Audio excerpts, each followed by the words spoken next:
Quand tu es riche, tu peux te jouer aux pauvres, mais le contraire, ça ne passe pas. On appelle ça une équation irréversible. C'est-à-dire, on ne peut pas s'amuser à être pauvre et se jouer aux riches. Si tu veux, va à l'hôtel Livoire, dors, mange, et puis tu dis que tu es venu faire un exercice. Si tu es venu voir, il n'y a pas de problème. Mais aller commander à manger, nager, boire des whisky, et puis tu dis non, tu es venu jouer aux riches. Ok, toi-même tu sais ce qui va t'arriver.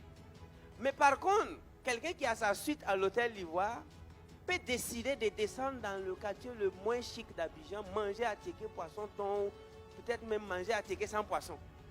Et que les gens vont le piétiner et puis va repartir à l'hôtel. Mais est-ce que le contraire peut marcher? De la même façon, quelqu'un qui donne cours à Harvard peut venir se jouer à un étudiant à l'université de Boaké. S'asseoir avec les étudiants vont l'insulter, des petits trucs comme ça, et qu'il va analyser le comportement réel des étudiants. Maintenant, le contraire aussi, ça ne passe pas. Tu ne peux pas être un étudiant et puis tu te lèves comme ça, tu as peiné même à payer 25 000, tu veux aller à Harvard donner cours le lendemain. Ce n'est pas pour prendre cours, donner. Donc, avant de devenir un vendeur ambulant dans la rue de Ouagadougou, marcher de matin jusqu'au soir, de 6h à 18h, pendant un an, j'ai d'abord été interprète français-anglais. J'ai travaillé pour l'armée américaine qui venait former des soldats au Burkina pour aller à Darfour. J'interprétais. J'ai participé à apprendre aux gens comment une kneeling position, standing position, on tire comme ça, on fait ça. J'ai fait ça. Ensuite, j'ai été en France en 2009 dans le cadre du cinéma dans mon lycée, où j'ai eu la chance de faire quand même un peu le tour de l'Europe et comprendre rapidement. J'ai fait 12 jours seulement en France. Et quand j'ai quitté la France en 2012, j'ai dit, ah bon, hein. Donc vous êtes comme ça et vous permettez qu'on nous éduque comme ça. Je dis quand même, c'est pas sérieux. Parce que même si tu es un margouillard dans un lycée français, c'est déjà bon. Tu apprends quelque chose. Tu n'es plus un margouillard comme les autres. Et j'ai été dans des lycées pour suivre des cours d'une heure. Je quitte ce lycée, je vais. Ils sont tolérants. Hein. Tu dis, tu arrives au lycée Jules Ferry, lycée quoi. On te dit non, tu peux suivre les cours. Donc moi, je rentre, je suis une heure. Pendant un cours d'une heure, moi, j'étais en train de regarder. J'avais même presque le niveau, même peut-être c'est une classe de première, j'étais en seconde. Le maître posait des questions philosophiques et de sciences que moi, je pouvais répondre. Et il y a un étudiant, un élève qui dit que lui ne comprend rien. C'est comme ça qu'il a dit à l'enseignant. Ah, monsieur, moi, je ne comprends rien. Hein. Quand il a dit ça, le monsieur a juste mis un CD de ce qu'il disait. Et puis, il a projeté ça au tableau. Il y avait une télé et il y avait formation des molécules. Et l'enfant a dit qu'il comprend maintenant. Et puis, il a enlevé chewing-gum pour manger en classe. Et puis, il n'y a rien. Relax, quoi. C'est-à-dire, on apprend de façon relax. Les élèves s'embrassent pendant la récréation. Et puis, je regarde. J'ai dit, ah bon. C'est comme ça l'éducation ici.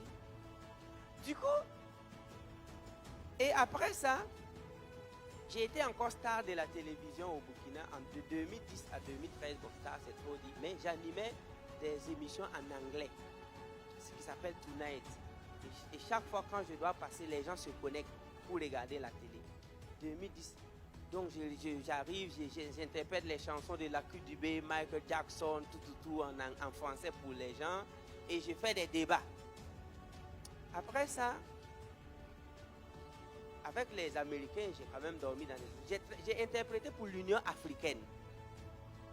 Donc des sommets de l'Union africaine où on fait interprétation simultanée.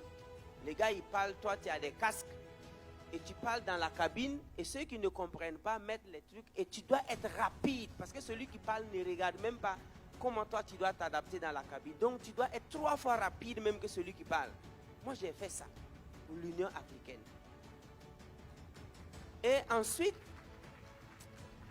après ça, j'ai mangé à la présidence à 5 mètres du président. Parce que j'étais choisi encore pour accompagner les cinéastes du FESPACO en tant qu'interprète. Donc à la fin, pour remettre les prix, le président les invite à la présidence pour manger. Donc moi, on nous a escortés, on est rentré à la présidence, on a mangé, on a pris des photos, on a échangé des contacts avec des diplomates et tout. Après tout ça, j'ai décidé de devenir vendeur ambulant pour prendre mon destin en main. Parce que tout ce que j'ai observé là, ça ne m'a pas plu dans ce que je vais être dans ma vie. Parce que moi, tous les jours aussi, je lisais minimum 100 pages. C'est là maintenant que je décide de prendre. Et là aussi, tout l'argent qu'on gagnait de par-ci par-là, ce n'est pas beaucoup, mais ça servait seulement à vivoter.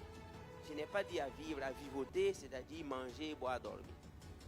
Donc, quand j'ai décidé qu'il faut que je prenne une voie dont mon succès, et que en cas d'échec même, que mon échec puisse permettre à des milliers de personnes de réussir, et qu'en cas de succès, là même je n'ai plus besoin de parler.